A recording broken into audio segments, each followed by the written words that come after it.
The entire global climate can be simulated in this 30-meter-high building in Weissach. Here in the wind tunnel, vehicles can be tested under the most extreme weather conditions. With a total output of 1,000 kilowatts and all-wheel drive compatibility, the rolling road enables the test rig to simulate road speeds of up to 350 kilometers per hour. The wind tunnel was built according to the Göttinger design, which means that the air recirculates in a closed loop. A powerful fan accelerates the air, which passes through a heat exchanger on its way to the test section via a pre-chamber. The performance data of the wind tunnel is impressive. Hurricane-like wind speeds of up to 240 kilometers per hour. Solar radiation of up to 1,200 watts per square meter for simulation of the full solar spectrum. A temperature range of -30 to +50 degrees Celsius.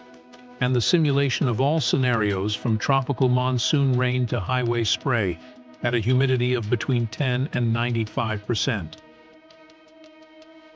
This enables vehicles to travel from the Arctic Circle over an alpine pass to the Dubai desert in just 3 hours. And all this in the middle of Weissach.